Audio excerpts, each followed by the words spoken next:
Masechet Sota Daf Mem Bet. On commence, mais certainement on s'était arrêté. Vamar Rabbi Elazar Kol Eda. À la 6e ligne. Vamar Rabbi Elazar. Kol Eda Sheyesh Ba Chanoupa. On a vu à propos de la Chanoupa, celui qui félicite un rachat ou qui l'encourage en lui disant non, c'est bien ce que tu as fait, pas de problème, t'inquiète pas. Ça s'appelle Chanoupa. Cette Chanoupa en question, on a vu combien elle est grave, elle est mauvaise. On avait donné là-dessus un siman Af Ubar Geinom Beadon Idagola. Af qui veut dire il amène la colère, Ubar ça veut dire il est maudit même par les fœtus, Geinom il va tomber au Geinom.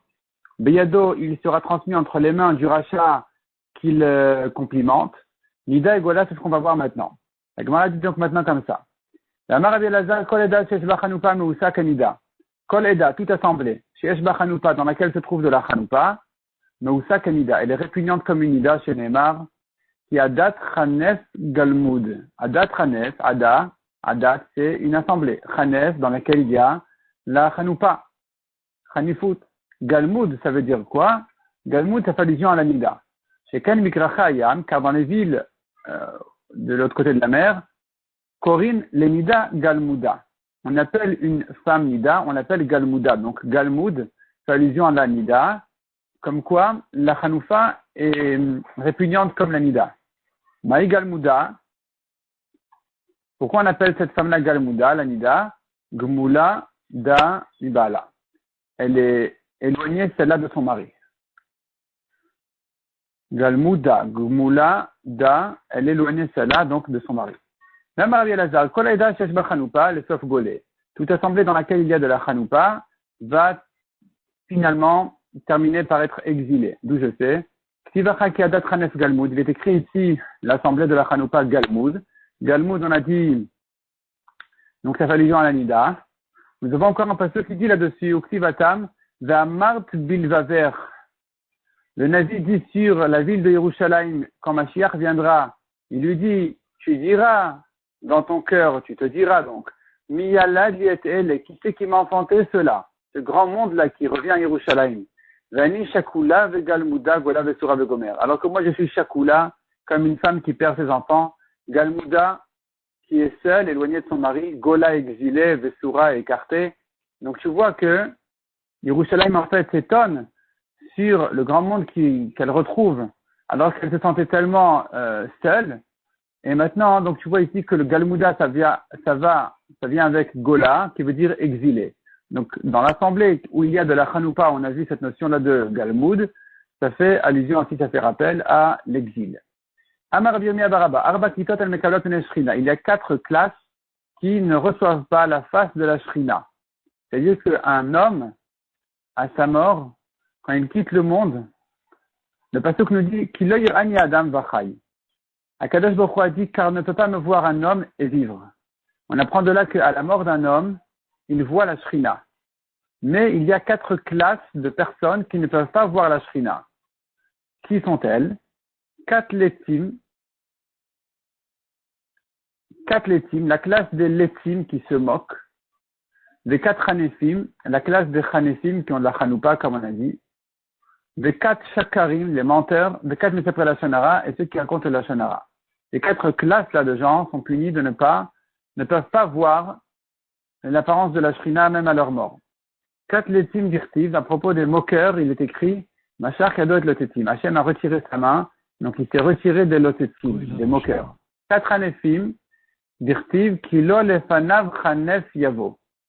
Ne vient pas devant lui un Chanef qui a de la Chanoupa. 4 Shakarim, les menteurs non plus, dirtiv, de Verge Karim Leikon et Negadenai.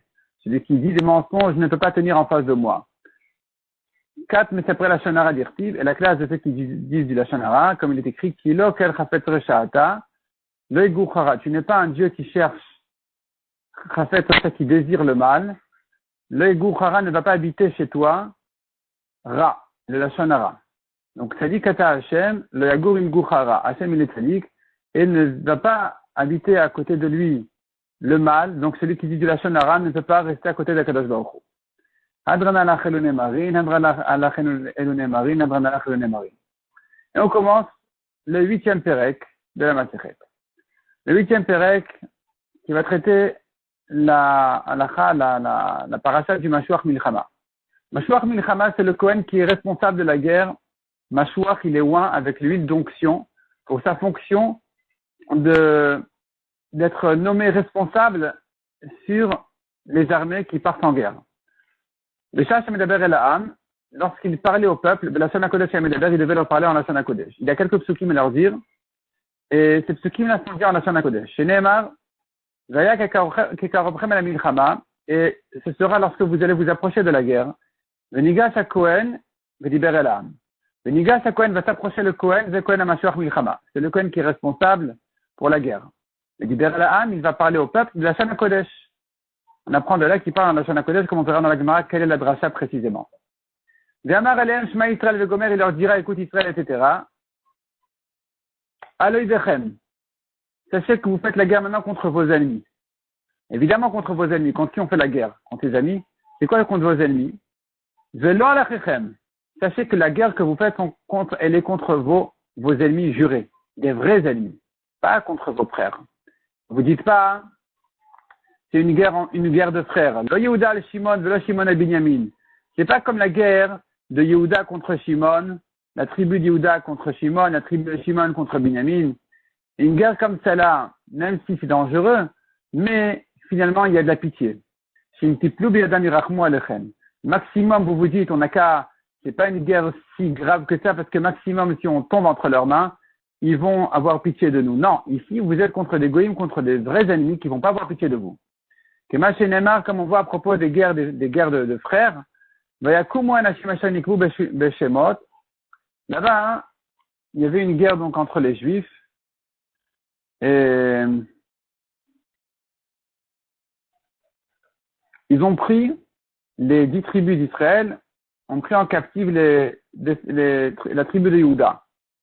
Ils en ont pris beaucoup. Et le prophète leur a reproché en leur disant comme ça, Akadosh Baruch Hu, par sa colère sur les fils de Yehuda, il vous les a transmis entre vos mains, et vous les frappez comme ça sans guérison, vous les frappez comme ça violemment. Maintenant, écoutez-moi. Non, et maintenant vous voulez les conquérir en dessous de vous comme des esclaves, écoutez-moi et rendez-les. Et là-bas, il est écrit qu'effectivement, ils ont entendu la reproche du Nazi, et donc, se sont levés les gens qui ont été définis par leur nom, ils ont saisi la captive, tous les nus, ils les ont rhabillés, Minashala, du butin, Ve'al-Bishum, ils les ont habillés, Vanilum, ils leur ont mis les chaussures, Ve'achilum, Ve'ashkum, ils leur ont donné à manger, à boire, Vaïsechum, ils les ont lavés en d'huile, donc on aurait dû aujourd'hui se savonner. Vaïnaalum bachamorim echol koshel, ils les ont conduits sur des ânes à tous ceux qui ne pouvaient pas marcher. Vaïvium yericho iratnarim et talachehem, ils les ont ramenés à Yericho, à la ville des palmiers chez leurs frères. Ve'ashuvu Shamron ve'gomer, ils sont retournés à Shamron. Donc ça c'était le comportement juif dans la guerre contre leurs frères. Mais là c'est pas comme ça. Aloïdechem etem olchim. Là, vous faites la guerre contre vos ennemis. Si vous tombez entre leurs mains, ils n'auront pas pitié de vous. Donc faites attention. Que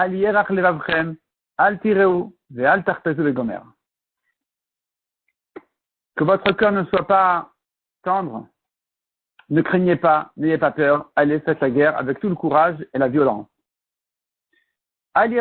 Pourquoi plusieurs langages dans le pasouk de crainte et de peur? Pourquoi tous ces langages? Parce qu'il y avait plusieurs choses dans la guerre qui nous faisaient peur. Pour gagner la guerre, il faut une puissance de cœur. La guerre, elle est gagnée surtout dans l'esprit. Celui qui a peur, il tombe. Celui qui n'a pas peur, il gagne. Donc il leur dit, c'est pour ça que les ennemis faisaient de toutes sortes de manières, cherchaient à faire peur. Et donc, c'est pour ça que le Kohen les avertit et leur dit, attention, n'ayez pas peur. Ne craignez pas que votre cœur ne se raffaiblisse pas du cri des chevaux, et du nettoyage des épées. Ne craignez pas le toquement, le frappement des tricines qui sont des boucliers, des armes qui font du bruit pour faire peur. Et du grand monde des armées qui viennent contre vous, n'ayez pas peur. Alterpezu, ne vous affolez pas, Mikol Kranot. de la sonnerie des cornes. Al ta'artu, n'ayez pas peur, vipnei kol tzvachot. Des cris que poussent les ennemis. Ki Hashem Elokechem olech imachem. Car Hashem, votre Dieu, qui va avec vous en guerre. Et donc, ne craignez rien. Hem ba'in benitrono shel basar vadam. Eux, ils viennent avec la force d'un homme de chair et de sang.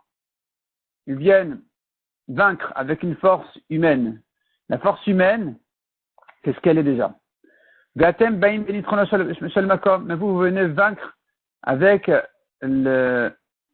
avec Akadosh Baruch Hu, la force de Akadosh Baruch Hu. Philistines, les Philistines sont venus faire la guerre en mettant Goliath à leur tête. Naya Sopho, Goliath qui était un géant, qui était très fort. Mais qu'est-ce qu'il est devenu finalement? La Sof Nafal Bacherev Naflu Amo. Il est tombé à l'épée et son peuple aussi sont tombés avec lui. Bnei Amon Baobenitron Shal Shovar. Les Amon, les gens les Goïm de Amon sont venus aussi pour faire la guerre avec Shovar, qui était leur chef d'armée. Naya Sopho, qu'est-ce qu'il est devenu? Les Sof Nafal Bacherev Naflu Amo. Il est tombé à l'épée et son peuple aussi sont tombés avec lui. Mais vous n'êtes pas comme eux. Car Hashem, votre Dieu, qui va avec vous, faire la guerre pour vous, etc. C'est le camp du Aaron, dans lequel se trouvait le nom d'Hachem. La Gemara demande Maïke Amar, dont on a pris du passage que ça se dit en Lashon HaKodesh. Achike Amar. Répond la Gemara, chez Nehemar Vediber. Ici, c'est écrit que le Kohen Vediber, il doit parler. Ou il a l'Anou Omer, et il est écrit ailleurs, Moshe Yedaber va Elohim Yanenu Bekol. Moshe parlera et Akadosh Baruch Hu va répondre à sa voix. Ma lalan Melashon HaKodesh, Afkan Melashon HaKodesh. De même que pour Moshe Rabbeinu c'était en Lashon HaKodesh, ici aussi le Kohen, il parlait en Lashon HaKodesh. On fait une littérature du mot Vediber et Yedaber. Tanu Rabbanan Venigas HaKohen Vediber Elam. Il va s'approcher le Kohen et parler au peuple. Yechol Kol Kohen Shirtse, peut-être que n'importe quel Kohen qui veut, il vient, il s'apprête, il parle, il fait la discipline à la guerre. Non. Talmud Omar Vedibroa Shotrim. Il est écrit ensuite après le Kohen, les Shotrim, les policiers vont parler. Ma Shotrim de Memouné. De même que les policiers sont nommés à ce rôle-là, à cette place-là, ils ont été nommés responsables. Af Kohen de Memouné. De la même manière, un Kohen, il doit être nommé officiellement responsable à ce travail. Donc c'est pas n'importe quel Kohen, c'est le Kohen Mashuach Milchama qui a été oint avec l'huile de Shemen HaMishra, l'huile d'onction justement pour être responsable de la guerre. La Gemara dit mais si c'est comme ça peut-être Vema Kohen Gadol, ça c'est le Kohen Gadol. Non, la Gemara dit non, Dumia des Shoters. On le compare au policier. Le Kohen qui doit parler à la guerre est comparé au policier. Puisque le pasuk dit après le Kohen qui doit parler, c'est les policiers qui parlent. Donc le Kohen doit être comparé au Shoter. Ma Shoter Sheyesh Mamuna al-Gabav. De même que le policier il est soumis à un responsable au-dessus de lui qui est en fait le juge qui lui dit quoi faire. Av Kohen Sheyesh Mamuna al-Gabav. De la même manière le Kohen qui est responsable de la guerre, il s'agit d'un Kohen qui est un responsable au-dessus de lui qui serait le Kohen Gadol. Donc lui n'est pas le Kohen Gadol, il est en dessous de lui. La Gemara dit mais Kohen Gadol nami aïkamel al-Gabav. Le Kohen Gadol aussi il est soumis au roi au-dessus de lui. Il répond la Gemara be'avodato ke'amar. Dans son travail le Kohen Gadol n'est soumis à personne. Le roi ne peut pas se mêler du tout de la avoda du Kohen Gadol. Donc le Kohen Gadol est considéré comme quelqu'un qui n'a pas au-dessus de lui un responsable, donc c'est pas lui qui sera à l'armée. Parce que à l'armée, dans la guerre, il nous faut un Kohen responsable qui est soumis à un autre responsable au-dessus de lui. Donc ce ne sera pas le Kohen Gadol. La Gemara dit Vema Sgan. Alors peut-être que c'est le Sgan, le second du Kohen Gadol.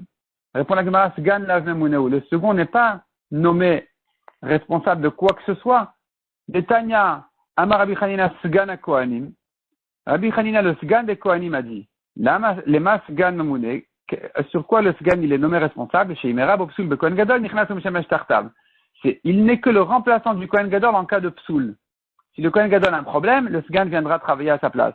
Mais c'est pas qu'il est nommé responsable, il est responsable de rien du tout aujourd'hui. Donc ici aussi, le responsable de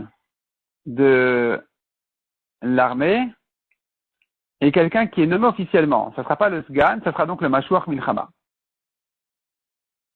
Il leur dira, écoute Israël, pourquoi on commence par ces mots-là? Amar Rabbi Yochanan Mishum Rabbi Shimon ben Yochai, Amar Akadosh Baruch Hu Israël. Akadosh Baruch Hu a dit à Israël, vous dites, moi, on n'est pas des grands tzadikim, comment on va gagner la guerre? Non. Même si vous ne faites que schéma le matin et le soir, c'est suffisant pour que vous ne soyez pas transmis entre leurs mains. Vous, qui reconnaissez la Emouna, qui font le schéma, matin et soir, vous ne pouvez pas tomber entre les mains de ces goïms-là qui ne font pas le schéma matin et soir. C'est suffisant. Le schéma, c'est pour ça qu'on commence par le schéma Israël. Pour rappeler le mérite de schéma Israël et encourager les soldats à ne pas avoir peur de quoi que ce soit. Donc on a vu dans la Mishnah tous ces langages à ne pas avoir peur de quoi que ce soit. Tanu Rabbanan. Par Maïm Medaber Imam, 2 fois, le Kohen doit leur parler. Achat Basefar, une fois en sortant de la ville, Ve'achat Amilchama, et une fois en rentrant à la guerre. Basefar Maou Omer, quand ils sortent de la ville pour aller en guerre, c'est ce qu'il leur dit le Kohen, on tourne la page, il leur dit comme ça. Shim'u Devarai Ma'achem Milchama Vechizru.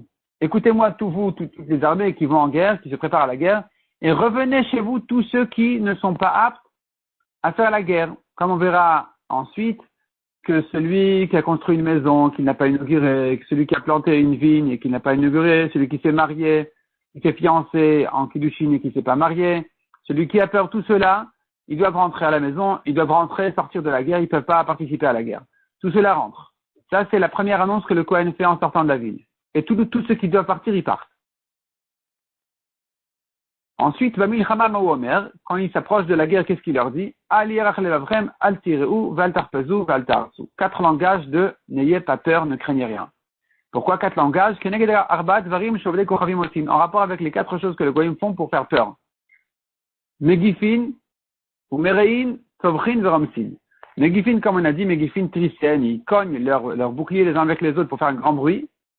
Merein, ils sonnent des cornes. Tovchin, ils crient de leur bouche. Veramsin, ils piétinent avec leurs chevaux. Les Pélistim sont venus pour vaincre avec la force de Goliath, etc. Qui c'est ce Goliath? Quelle est l'histoire de la guerre de ce Goliath-là? Pourquoi on l'appelle comme ça? Goliath Amar Rabbi Yochanan, on l'appelle Goliath Shehamad Begilui Panim. Il est venu affronter en face d'Akadosh Baruch Hu, visage découvert. Il n'a pas honte, il n'a pas peur. C'est pour ça qu'on l'appelle Goliath. Gol, ça veut galouille, il est galouille. Il est dévoilé complètement, il se cache pas.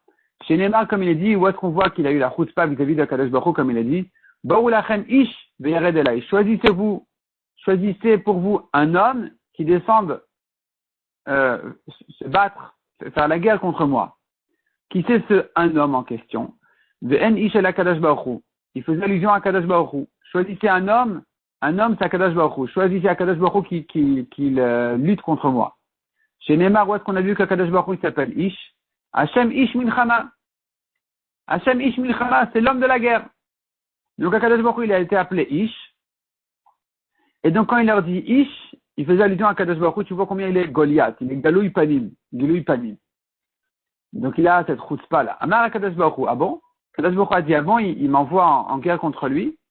Je vais même pas me fatiguer à faire la guerre contre lui, j'ai envoyé non pas Ish, mais le fils de Ish. Et non seulement, et même ce fils de Ish, il sera suffisant pour le battre. Hareni Mapilo Aliad Ben Ish. Je vais le faire tomber entre les mains d'un Ben Ish. Chez Neymar, où est-ce qu'on a vu que David s'appelle Ben Ish? Mais David Ben Ish Ephrati Azé. David, il s'appelle Ben Ish, le fils de l'homme Ephrati. Donc c'était en fait le fils de Yishai qui habitait à Ephrat, Bethléem. Et donc voilà que Goliath va tomber entre ses mains. Amar Rabbi Yochanan Mishum Rabbi Meir Bishlosha Mekomot Lachdo Piv Loto Racha. À 3 endroits, ce rachat-là, il a trébuché par sa parole. Ces mots l'ont trompé. Echad, premièrement, Borou Lachem Ish Ve'yered Elai. Il leur a dit comme ça, choisissez un homme qui descend sur moi. Descendre sur moi, ça veut dire qu'il va me vaincre. Descendre sur moi, ça veut dire que lui, il est en haut. Et Yered Elai, Alai. Il descend sur moi, ça veut dire, ça y est, il me bat. Et donc, il leur a dit ça par orgueil, mais les mots l'ont trompé. Les mots, ils sont retournés contre lui. Les mots qui sont sortis de sa bouche se sont retournés contre lui. Veidar, deuxièmement, il leur a dit, voilà, choisissez donc un homme qui descende sur moi, et on verra s'il peut faire la guerre contre moi et me frapper. Pourquoi il a ajouté ce mot et me frapper? Dis qu'il fasse la guerre contre moi. Pourquoi tu sors de ta bouche, monsieur Goliath, le mot il va me frapper? Il va me frapper, c'est ce qui va se passer exactement. Donc voilà que le mot qu'il a dit, le mot qu'il a prononcé, à nouveau s'est retourné contre lui. Veidar de Kaamariel de David, troisièmement, il a dit à David, est-ce que je suis un chien que tu viens me frapper avec des bâtons? Donc encore une fois, on voit que Goliath ne s'est pris que pour un chien. Il le pose sous forme de question, mais ça veut dire qu'il a une pensée comme ça. La Gemara dit, mais et alors s'il a dit ces mots? David n'a mis à marler, c'est une manière de parler. David aussi lui a dit, Ata ba'elai bacherev bachanit bechidon. Toi tu viens contre moi avec l'épée, les armes. Donc tu vois que dire Ata ba'elai, tu viens sur moi, c'est pas un langage qui se retourne contre lui. Tu vois bien que David aussi il a parlé comme ça. Répond la Gemara, non, là-bas c'est différent parce que Hadar Amar et David il a dit ça pour lui dire comme ça. Toi tu viens avec moi avec des petites armes. Alors que moi je viens avec le nom d'Hachem, le Dieu des armées d'Israël que tu as blasphémé, que tu as dit du mal dessus. Donc ici quand David lui dit toi tu viens vers moi avec tes armes, tu viens vers moi, c'est pas un langage qui va contre David. C'est une manière de dire tu viens avec moi te battre avec des mouchoirs. C'est quoi des armes? C'est des mouchoirs, c'est rien du tout. Moi, je viens contre toi avec le nom d'Hachem. Et alors, c'est comme ça que tu veux faire la guerre. Alors que Goliath, il lui a dit, choisissez un homme qui vienne sur moi. Qui vienne sur moi. Ça y est, il a gagné. Donc, tu vois que Goliath, il s'est trompé. Sa bouche, elle a trompé. Elle a trahi. Sa bouche l'a trahi. C'est important, la parole. La parole, ça crée une réalité. C'est ce qui s'est passé. Ce Pelishti là de Goliath s'est approché tôt le matin et soir. Pourquoi matin et soir? Amar Rabbi Yochanan kedelevatlan mikiratuma shachit ve'arvi. Pour les empêcher de faire le schéma matin et soir. Il a compris le secret Goliath et il voulait tous les matins et tous les soirs leur faire peur et pour les perturber du schéma du matin et soir. Il s'est tenu 40 jours. Pourquoi 40 jours? En rapport avec les 40 jours où la Torah, elle s'est retardée. Pendant 40 jours, la Torah s'est apprêtée à descendre. Et donc, ces 40 jours-là lui ont donné, où la Torah était retenue dans le ciel, ça lui a donné la force à Goliath de tenir ces 40 jours-là.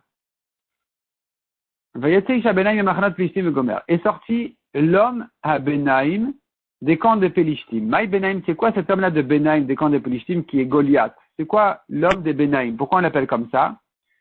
Amarav chez Mevouné Mikolmoun. Benaïm, ça vient du mot Mevouné. Il est construit de tout défaut. Il n'a aucun défaut. Il est formé parfaitement. Ou Shmuel Amar, pourquoi on l'appelle Benaïm? Benoni chez Be'echav. Le moyen de ses frères. Dever Rabbi Shila Amar, Shuasui Kebinyan. Il est fait comme un bâtiment. Rabbi Yochanan Amar, pourquoi on l'appelle Benaïm? Encore une explication, il te dit comme ça. Barme Apapi Vechadanani, le Goliath Shmo. Le Goliath Shmo Migat. Non, ça c'est la suite. Donc, Barme Apapi Vechadanani. C'est dit comme ça. Sa mère a eu des rapports avec 100 personnes la nuit où elle est tombée enceinte de ce Goliath.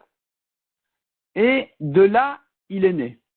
Donc nous avons ici Mea Papi, sans faux papa, Vechadanana et un vrai père d'entre eux. On ne sait pas qui c'est son père. Donc là, tu comprends qu'elle a eu des rapports avec 100 personnes et qu'un d'entre eux était son vrai père et les autres non. Et on ne sait pas qui c'est. Tosfot dit qu'elle a eu des rapports avec 100 goyim et un chien. Et il est né Goliath de tout ce mélange-là. D'après Tosfot, il y a lieu de dire qu'une femme peut être enceinte de 2 hommes. En tout cas, c'est ce qu'on appelle Ish à Benaïm. L'homme à Benaïm, qui vient d'entre eux. Benaïm, Ben les Ben, il vient d'entre tous ces hommes-là, on ne sait pas qui c'est son père. Le Goliath Migat. Il s'appelle Goliath Migat. Il vient de la ville Gat. La Gemara dit, c'est pas pour rien qu'on dit qu'il vient de Gat. Ça fait allusion à une grande chose. Tane Rav Yosef. On l'appelle Gat parce que Shakol Dashin et Imo Gat. Sa mère était piétinée, comme on a dit. Donc piétinée, c'est une manière de dire qu'elle a été connue par ces 100 personnes-là, Gat, comme l'endroit où on presse les raisins, on marche dessus. Voilà que tout le monde l'a piétinée, cette dame-là. Ktiv Ma'arot Pelishtim s'écrit dans le pasuk Me'arot. De Karinan Ma'arot. Ma'achot, c'est les armées ordonnées des Pélishtim, mais dans le passage, c'est pas écrit Ma'achot avec un chaf, c'est écrit Me'arot. Me'arot, ça fait allusion encore une fois aux relations. Tout le monde a connu sa mère. Elle était connue par tous ces gens-là. Ktiv Harafa, ou Ktiv Orpa. Cette dame-là, la mère de Goliath, il est écrit sur elle Harafa. Non. C'est ça. Une fois c'est écrit Harafa, une fois c'est écrit Orpa. Donc, comment elle s'appelait cette femme-là? Rav Shmuel, Chadamar Harafa Shma, son vrai nom c'est Harafa. Et là, Manikra Shma Orpa, pourquoi est-ce qu'on l'appelle quand même Orpa? Shakol Orfi Notame Acharea. Tout le monde la bat du dos. Ça veut dire qu'elle s'est laissée abandonner comme ça à tout le monde, même de derrière. Et donc, Orfine, ça vient du mot la nuque, le dos. Mais Chadamar Orpa Shma, l'autre il dit c'est le contraire, elle s'appelait Orpa. Vela Manikra Shma Harafa, pourquoi est-ce qu'on l'appelle Harafa? C'est un surnom. Shakol Dashinota Kiarifo. Tout le monde la piétine comme ce blé qui est piétiné. Encore une fois, ça fait allusion à sa manière, ça fait allusion à sa manière de se comporter avec les hommes qui la piétinent tous comme du blé. Rechenou Omer, et ainsi dit le pasuk, Vatika Chaïcha Vatifros Amassar Alpina Be'er. La femme a pris le Amassar, c'est un rideau, une sorte de rideau de tissu, et elle l'a mis au-dessus du puits, Vatishtach Ale Harifot, et elle a mis sur ce rideau-là, Harifot, c'est en fait, Harifot, c'est du blé. C'était une femme qui a caché des soldats qui sont sauvés de la guerre dans le puits et elle les a couverts avec ce rideau, avec cette sorte de tissu sur lequel elle a posé du blé pour faire semblant qu'elle est occupée avec autre chose. En tout cas, tu vois que Harifot, c'est des grains de blé. Donc ici aussi, Harafa, ça fait allusion au fait qu'elle était battue par des hommes comme le blé. Ou bien encore un pasuk où tu vois que le mot rifot fait allusion au grain de blé. Im tirtosh et ha'evil bemartesh betoch harifot ba'eli. Si tirtosh, tu frappes, tu toques, et ha'evil, le méchant bamartesh avec le pilon, betoch harifot, parmi les grains de blé, ba'eli, c'est donc le pilon avec lequel on bat le blé. Et tout ça, ça va pas servir au méchant parce qu'il va pas quitter, il va pas abandonner son chemin. En tout cas, tu vois que Rifot fait allusion au grain de blé, donc ici aussi Harafa, elle était comme des grains de blé battus par tout le monde. Ve'et Arbat Ele, Yuledul Harafa Begat. Et ces quatre-là sont nés de cette dame-là Harafa à Gat, Vaiplu Bia David ou Bia Davadav. Les quatre fils géants de cette Harafa sont tombés entre les mains de David et de ses serviteurs. Maïninu, qui sont-ils? Amar Prizda, Saf, Umadon, Goliath, Vishvi, Benov. Voilà, c'est le nom des quatre fils de Harafa. Saf, Madon, Goliath, Ishbi et Vishbi. Veiplu biad David, biad Abadav, ils sont tombés, entre les mains de David et de ses serviteurs. Comment ça? Pourquoi? Dirtiv, comme il est écrit. Vatishak Orpa Lachamota, Verut Davkaba. Naomi, la femme de Elimelech, qui était un Gadolador, était partie donc avec son mari pour se sauver de la famine en Israël dans les champs de Moab. Et là-bas, ses deux fils, Machlon et Chilion, se sont mariés avec deux filles de Moab qui étaient Ruth et Orpa. Et quand il était question que Naomi revienne en Israël en entendant, en fait là-bas, Naomi a tout perdu, elle a perdu son mari et ses deux fils, qui ont été punis pour avoir abandonné les pauvres d'Israël. Et donc elle a perdu son mari et ses deux fils, et quand elle a entendu que la récolte est revenue en Israël, la famille s'est terminée, elle voulait retourner là-bas, en laissant ses deux belles filles veuves. Il n'y avait pas de raison de les amener les mains vides, étrangères, dans un autre pays. Elle voulait les laisser à Moab et revenir toute seule, la pauvre. Et donc, elles ont insisté à partir avec elle et elle a insisté à le repousser. Jusqu'à ce que Orpa a embrassé sa belle-mère et l'a quittée. Ruth est restée attachée à elle. Et l'a suivie, comme on sait bien, on connaît l'histoire. Amar Rabbi Yitzchak Amar Kadosh Baruch Hu. Yavou bnei Neshuka veiplu biyad bnei Advuka. Viendront les fils de la Neshuka, celle qui a embrassé, qui était Orpa, et qu'ils tombent entre les mains de l'Advuka, de celle qui est restée attachée. C'est-à-dire, elle a embrassé sa belle-mère Orpa pour se séparer d'elle et rester chez les Goïm. Ruth est restée attachée à sa belle-mère pour revenir chez les Juifs et se convertir. Donc les fils de de celle qui a abandonné sa belle-mère en l'embrassant et partir, eux vont tomber entre les mains des fils de Ruth qui restaient attachés à la Torah, aux Juifs. Ils vont tomber entre les mains de ces fils de Ruth, qui sont David et ses serviteurs. Les fils de Orpa, comme on a dit, sont tombés donc entre les mains des fils de David. Le salaire qu'elle a reçu pour ses 4 larmes, Orpa, quand elle a quitté sa belle-mère, Zarta, elle a mérité, elle a mérité ces 4 géants-là, chez Neymar, comme il est dit, Vatisena Kolan Vativkana Od. Et elles ont levé leur voix et ont pleuré encore. On pleurait, c'est une fois. Donc 2 larmes des 2 yeux. Plutôt une larme de chaque œil, ça fait 2. Od, encore. Encore, c'est une 2e larme de chaque œil. Tout est calculé. Et Kadosh Baruch Hu, il compte tout. Il y a ici 4 larmes de Madame Orpa qui ne peuvent pas être oubliées, qui doivent être payées par ces 4 géants fils qu'elle a eus, qui sont ceux qu'on a dit, Saf, Umadon, Goliath et Ishbi. C'est le salaire qu'elle a reçu pour ces 4 larmes. Ktiv, il est écrit, Etzranito. Dans le passage, c'est écrit Chetzranito. Le Karinan Etzranito, le bois de son arme et sa lance. Non. Ouais, peut-être. En tout cas, c'est une sorte d'arme qu'avait ce Goliath en question. Et là-bas, le pasteur nous décrit combien c'était fort. Et donc, il nous dit, même le bois de son arme était tant et tant. Mais c'est écrit dans le pasteur Chetz.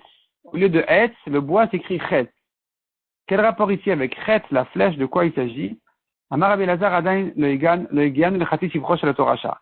On n'est pas encore arrivé à la moitié, Chetz, c'est comme Chati, à la moitié de la grandeur de ce rachat là dans sa force physique. Et de sa force et ses armes.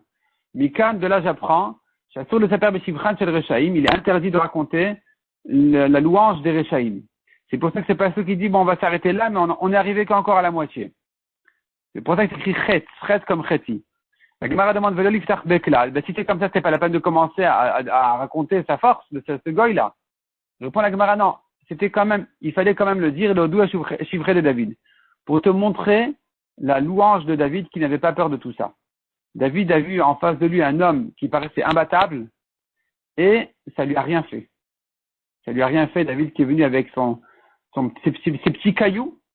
Il est venu avec ses petits cailloux et à les jeter pour tuer ce géant. Et il avait peur de rien et de personne. Il s'est dit, voilà, moi je viens avec le nom d'Hachem. Le nom d'Hachem, c'est ça qui va gagner ici dans la guerre. Venez Amon, Baou Benifrono sur le Shovar Vechoulé. Le peuple de Amon sont venus pour vaincre avec la force de Shovar, leur chef d'armée. Ktiv Shovar ou Ktiv Shofar. Un pasouk l'appelle Shovar, un pasouk l'appelle Shofar. Alors, décide-toi comment il s'appelle. Rabou Shmuel Chadamar Shofar Shmo. Mais là, Manikra Shovar. Mais là, Manikra Shmo Shovar. Alors, un, il dit, il s'appelle Shofar. Pourquoi on l'appelle Shovar? Chassouille que Shovar. Il est construit comme un pigeonnier, grand et fort. Mais Chadamar Shovar Shmo, en fait, il s'appelle Shovar. Mais là, Manikra Shmo Shofar. Pourquoi on l'appelle Shofar? C'est quoi la Rotanishpach le Fanam Kekiton? Car tout celui qui le voit, il se verse devant lui comme une cruche. C'est pour ça qu'on l'appelle Shofar, versé. Ashpato, là, ça fait allusion déjà à quelqu'un d'autre. Ça fait allusion à une autre guerre, c'est les armées de Nebuchadnezzar. Sur qui il est écrit Ashpato, que Kever Patuach Kulam Giborim. La Gemara explique ce pasouk-là. Rav Shmuel d'Amrela Rabbi Ami de Rabbi Assi sans discussion. Rav et Shmuel ou bien Rabbi Ami et Rabbi Assi. Chadamar, un il dit. C'est quoi ce Ashpato? Le Shach Ezorkin Chetz, lorsqu'il jette, lorsqu'il ils envoient une flèche, aussi Ashpatot Shel Chalalim. Ils font des tas et des tas de morts. Ça c'est Ashpato. Donc ça c'est Ashpato que Kever Patouar. Comme une tombe ouverte. Donc ils font des tas et des tas de morts. Veshema Tomar Sheumanin Bakrav. Je vais dire bon ben ils doivent être très entraînés, ils ont appris toutes les méthodes. Talmud Amar Kulam Giborim. Non, ils étaient eux-mêmes forts physiquement, très forts physiquement. Bechad Amar et l'autre il explique c'est quoi ce mot Ashpato. Beshash aussi une Tzochen, ces soldats là quand ils faisaient leurs besoins, aussi une Ashpatot Shalzevel, ils faisaient des tas et des tas de saleté, d'excréments. Mais chez Matamar Ibn Shecholem Me'aimem, tu vas dire c'est parce qu'ils étaient malades. Talmud Omar Kulam Giborim. Non, ils étaient très forts, ils mangeaient tellement que Rachid dit Mahmat Ochlin Harde Bigvura. Ils mangeaient avec force, avec puissance, et donc ce qui fait que même quand ils faisaient leurs besoins, ça faisait des tas et des tas. Et c'est pour ça qu'on dit Ashpato. Ashpato Kekevapatoire. Donc l'état de besoin qu'ils faisaient, c'était comme des tombes ouvertes. Amar Rav Mari Shmamina Ayman de Nafish Divle Cholim Aimu. De là, tu apprends, dit Rav Mari, celui qui a beaucoup de Nafish Divle qui fait ses besoins et il y a beaucoup qui sort, il est malade. Il est malade. Le Menaf Kamina, Litrach Benafshe. Quelle importance de savoir ça?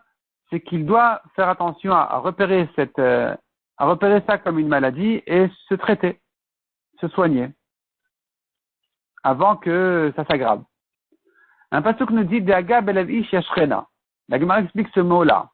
Rabbi Ami Rabbi Assi. C'est ce pasuk-là, qu'est-ce qu'il vient nous dire? C'est en discussion de Rabbi Ami Rabbi Assi. Chadamar yashrena midato.